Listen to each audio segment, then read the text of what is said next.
જય માતાજી મિત્રો. મિત્રો, આપણે નિત્ય સવાર, સાંજ અને બપોર જ્યારે પણ આપણને ટાઈમ મળે ત્યારે આપણે દેવીનું કવચ જે છે આપણે નિત્ય સાંભળવું જોઈએ, અથવા તો આપણે એ પાઠ, એ કવચનો પાઠ આપણે નિત્ય કરવો જોઈએ, જેથી આપણી બધી જ બાજુઓથી રક્ષણ થાય છે એવું દેવી કવચની અંદર કહેવામાં આવ્યું છે. તો મિત્રો, આપણે દેવી કવચ સાંભળતા પહેલા કોમેન્ટની અંદર તમારી જે પણ કુળદેવી હોય એનું નામ જરૂરથી લખજો. હવે આપણે સાંભળીશું દેવી કવચ. માર્કંડે કહે, હે પિતામહ, આ લોક વિશે જે કંઈ ગુપ્ત હોય અને ઉત્તમ હોય, મનુષ્યોની સર્વ પ્રકારે રક્ષા કરનારું હોય, અને આપે અત્યાર સુધી કોઈને ન કહ્યું હોય તેવું મને કહો. બ્રહ્માજી કહે, હે વિપ્ર, અત્યંત ગુપ્ત અને પ્રાણી માત્રને ઉપકારક તેમજ પવિત્ર એવું દેવી કવચ જ છે જે તમે સાંભળો. પ્રથમ શૈલીપુત્રી, બીજા બ્રહ્મચારીની, ત્રીજા ચંદ્રઘંટા, ચોથા કુષ્માંડા, પાંચમા સ્કંદ માતા, છઠ્ઠા કાત્યાયની, સાતમા કાલરાત્રિ, આઠમા મહાગૌરી તથા નવમા સિદ્ધિદાત્રી છે. આ દેવીઓ નવ દુર્ગા કહેવાય છે. તેમના આ નામો મહાત્મા બ્રહ્માએ કહ્યા છે. જે માનવી અગ્નિથી બળતો હોય, રણ સંગ્રામમાં શત્રુઓથી ઘેરાયેલો હોય અને કઠિન અને વિકટ સ્થિતિમાં મુકાયેલો હોય, તે આ કવચ પાઠ કરીને નવ દુર્ગાના શરણે જાય તો તેનું કશુંય અમંગળ ન થતા બધી જ આપત્તિમાંથી મુક્ત થાય છે. તેને શોક, દુઃખ અને ભય આવતા નથી. પ્રેત પાડા ઉપર બેઠેલ દેવી ચામુંડા, મહિષ પાડા ઉપર બેઠેલ દેવી વારાહી, હાથી ઉપર આરૂઢ દેવી ઐન્દ્રી અને ગરુડ ઉપર આરૂઢ દેવી વૈષ્ણવી શક્તિ છે. વૃષભ પોઠિયા ઉપર આરૂઢ દેવી માહેશ્વરી છે, અને મોરના વાહનવાળા દેવી કૌમારી છે.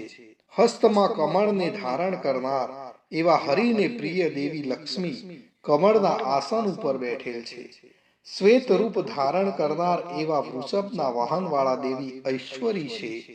સર્વ આભૂષણોથી સુશોભિત દેવી બ્રહ્માણી હંસ ઉપર બેઠેલ છે. આ બધી નવ શક્તિઓ યોગ શક્તિવાળી અનેક પ્રકારના અલંકારોથી તેમજ રત્નોથી શોભી રહી છે. આ સર્વ શક્તિઓ ક્રોધિત થઈ રથમાં બેઠેલ છે. એ શક્તિઓએ શંખ, ચક્ર, ગદા, શક્તિ, હળ, મુસળ, ભાલો, ફરસી, પાસ, બરછી, ત્રિશૂળ, ધનુષ્યબાણ આદિ આયુધો ધારણ કરેલે છે. તેઓ દૈત્યોના વિનાશ માટે અને ભક્તોને અભય કરવા માટે તેમજ દેવોનું કલ્યાણ કરવા માટે આમ કરેલ છે. હે દેવી મહારૌદ્રા, હે મહાઘોર પરાક્રમવાળા, હે મહાન બળવાળા, મહા ઉત્સાહવાળા અને મોટા ભયનો નાશ કરનારા એવા આપને હું પ્રણામ કરું છું. મુશ્કેલીથી જોઈ શકાય તેવા અને શત્રુઓનો ભય વધારનારા દેવી, મારું રક્ષણ કરો. પૂર્વ ઐન્દ્રી દેવી અને અગ્નિકોણમાં આગ્નેય દેવી, મારું રક્ષણ કરો.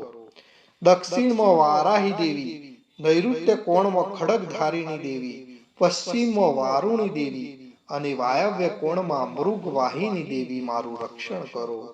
ઉત્તરમાં કૌમરી દેવી, ઈશાન કોણમાં ત્રિશૂળધારિણી દેવી, ઉપર આકાશદી ભાગમાં બ્રહ્માડી દેવી અને નીચેના ભાગે વૈષ્ણવી દેવી, મારું રક્ષણ કરો.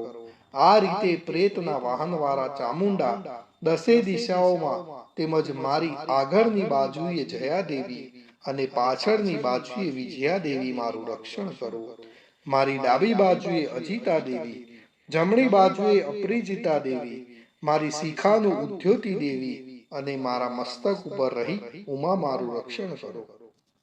મારા કપાળનું માલાધારક દેવી, મારી ભ્રમરોનું યશસ્વીની દેવી, ભ્રુકુટીનું ત્રિનેત્રા દેવી અને નાસિકાનું યમઘંટા દેવી, રક્ષણ કરો. મારા બે નેત્રોનું શંખીની દેવી, મારા બે કાનોનું દ્વારવાસીની દેવી, બે ગાલોનું કાલિકા દેવી અને કાનના મૂળનું સાંકરી દેવી, રક્ષણ કરો. મારી નાસિકાના મધ્ય ભાગનું સુગંધા દેવી, ઉપરના હોઠનું ચર્ચિકા દેવી, નીચલા હોઠનું અમૃત કલા દેવી અને જીભનું સરસ્વતી દેવી રક્ષણ કરો. મારા દાંતનું કૌમારી દેવી, કંઠ પ્રદેશનું ચંડિકા દેવી, દાઢી નીચેના ભાગનું ચિત્રઘંટા દેવી ને તાળવાનું મહામાયા દેવી રક્ષણ કરો. મારી દાઢીનું કામાક્ષી દેવી, વાણીનું સર્વ મંગલા દેવી, ગળાનું ભદ્રકાલી દેવી અને કરોડરજ્જુનું ધનુર્ધરી દેવી રક્ષણ કરો. મારા કંઠના બહારના ભાગનું નીલગ્રીવા દેવી, અન્ન નળીનું નલ કબૂરી દેવી, બે ખભાઓનું ખડગ ધારિણી દેવી અને બે બાહુઓનું વ્રજ ધારિણી દેવી રક્ષણ કરો. મારા બે હાથોનું દંડિની દેવી, આંગળીઓનું અંબિકા દેવી, નખોનું સુલેશ્વરી દેવી અને કુક્ષીનું નીલેશ્વરી દેવી રક્ષણ કરો. મારા સ્તનોનું મહાદેવી, મનનું શોકનાશક દેવી, હૃદયનું લલિતા દેવી અને ઉદરનું ત્રિશૂળ ધારિણી દેવી રક્ષણ કરો. મારી નાભીનું કામિની દેવી, ગૃહભાગનું ગૃહેશ્વરી દેવી, લિંગનું પૂતના કામિકા દેવી અને ગુદાનું મહિષવાસિની દેવી રક્ષણ કરો. મારી કેડનું ભગવતી દેવી, બે ઘૂંટણોનું વિંધ્યવાસિની દેવી, બે જાંઘોનું સર્વ મનોરથ પૂર્ણ કરનાર મહાબળવાન દેવી રક્ષણ કરો. મારી પગની ઘૂંટીઓનું નારસી દેવી, પગના પાછળના ભાગનું તેજસ્વી દેવી, પગની આંગળીઓનું શ્રી દેવી અને પગના તળિયાનું તલવાસીની દેવી રક્ષણ કરો. મારા નખનું ત્રષ્ટા કરાલી દેવી, કેસનું ઊંચા લાંબા કેસવાળા દેવી, રૂવાટાના છિદ્રોનું કૌબરી દેવી અને ચામડીનું વાઘીશ્વરી દેવી રક્ષણ કરો. મારા લોહી, મજ્જા, ચરબી, માંસ, હાડકાનું પાર્વતી દેવી, આંતરડાનું કાલરાત્રી દેવી અને પિત્તનું મુક્તેશ્વરી દેવી રક્ષણ કરો. મારા હૃદય કમળનું પદ્માવતી દેવી, કફનું ચૂડામણી દેવી, નખોના તેજનું જ્વાલામુખી દેવી અને સર્વ સાધાઓનું અભેદા દેવી રક્ષણ કરો. મારા વીર્યનું બ્રહ્માણી દેવી, છાયાનું છત્રેશ્વરી દેવી અને અહંકાર મન બુદ્ધિનું ધર્મચારિણી દેવી રક્ષણ કરો. મારા પાન, અપાન, વ્યાન, સમાન, ઉદાન એ પ્રાણોનું વ્રજ હસ્તા દેવી અને પ્રાણનું કલ્યાણ શોભના દેવી રક્ષણ કરો. મારા રૂપ, રસ, ગંધ, શબ્દ, સ્પર્શનું યોગિની દેવી અને સત્વ, રજ, તમ ગુણોનું નારાયણી દેવી નિરંતર રક્ષણ કરો. મારા આયુષ્યનું વારાહી દેવી, ધર્મનું વૈષ્ણવી દેવી અને યશ, કીર્તિ, લક્ષ્મીનું વિદ્યાનું ચક્રીની દેવી રક્ષણ કરો. મારા ગોત્રનું ઇન્દ્રાણી દેવી, મારા પશુઓનું ચંડિકા દેવી, મારા પુત્રોનું મહાલક્ષ્મી દેવી અને મારી પત્નીનું ભૈરવી દેવી રક્ષણ કરો. મારા પંથનું સુપથા દેવી, માર્ગનું ક્ષેમ કરી દેવી, રાજદ્વારમાં મહાલક્ષ્મી દેવી અને યુદ્ધમાં જયવર્ધિની દેવી રક્ષણ કરો. જે સ્થાન વિશે કવચમાં કહેવામાં આવ્યું ન હોય તે રક્ષા વગરના તે સ્થાનમાં પાપનાશીની જયંતી દેવી મારું રક્ષણ કરો. જે મનુષ્ય પોતાનું કલ્યાણ ઈચ્છતો હોય તેને આ કવચનો પાઠ કર્યા વિના એક ડબલું પણ ભરવું નહીં. આ કવચથી રક્ષાયેલ માનવી નિરંતર જ્યાં જ્યાં જાય છે ત્યાં તેને અર્થ, લાભ, વિજય અને બધી જ કામનાઓ પરિપૂર્ણ થાય છે. આ પૃથ્વી પર માનવી જે જે ચિંતન કરે છે તે તેને ચોક્કસ મળે છે તેમજ અતુલ ઐશ્વર્યને પ્રાપ્ત કરે છે. આ કવચથી રક્ષાયેલ માનવી પૃથ્વી પર નિર્ભર થાય છે. જે સંગ્રામમાં પરાજય પામતો નથી તે ત્રણેય લોકમાં પૂજનીય બને છે. આ દેવી કવચ દેવોને પણ દુર્લભ છે. જે મનુષ્ય સવારે, બપોરે, સાંજે શ્રદ્ધાયુક્ત થઈ હંમેશા નિયમિત રાખી પાઠ કરે છે તે દેવી શક્તિઓને પામે છે. તેનો ત્રણેય લોકમાં જય થાય છે અને તે 100 વર્ષનું આયુષ્ય ભોગવે છે. આ કવચનો પાઠ કરનાર મનુષ્યના વિસ્ફોટક, દાદર, ખસ, કુજલી આદિ ચામડીના દર્દો નાશ પામે છે. સ્થાવર, જંગમ, કૃત્રિમ વિષ પણ નાશ પામે છે.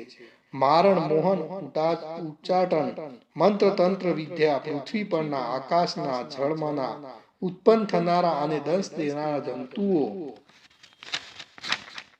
અને કુળના દુષ્ટ દેવતાઓથી થયેલ દોષો તેમજ માલા શાકીની ડાકીની ક્રૂર ગ્રહો ભૂત પિશાચ યક્ષ ગંધર્વ રાક્ષસો બ્રહ્મ રાક્ષસો વૈતાલ કુષ્માંડા ભૈરવ આદિ વગેરેના દોષો અશુભો આ કવચ ધારણ કરનારને લાગી શકતા નથી. તેના દર્શન માત્રથી જ નાશ પામે છે, અગર તો નાસી જાય છે. કવચ ધારણને શ્રેષ્ઠ માન, તેજને વૃદ્ધિ, રાજ્ય, ઐશ્વર્ય અને કીર્તિ પ્રાપ્ત કરે છે. જે આ કવચનો પાઠ કર્યા પછી ચંડી પાઠ કરે છે તેનો 100 યશ વધે છે. જ્યાં સુધી પર્વત, વન, ઉપવન સહિત પૃથ્વી રહે છે ત્યાં સુધી તેના પુત્ર પૌત્રાદિ સંતાન વંશ કાયમ રહે છે. મહામાયાની કૃપાથી તે મૃત્યુ બાદ પણ દેવોને દુર્લભ એવું શાશ્વત સ્થાન મેળવે છે. તે શ્રેષ્ઠ રૂપ મેળવીને શિવની સાથે આનંદ કરે છે. તો મિત્રો, અહીં આપણે દેવી કવચ ને સંપૂર્ણ કરીએ છીએ. અને જો તમે આ દેવી કવચ સંપૂર્ણ સાંભળ્યું હોય તો કોમેન્ટની અંદર તમારી જે પણ કુળ દેવી છે એનું નામ લખશો. જય માતાજી મિત્રો.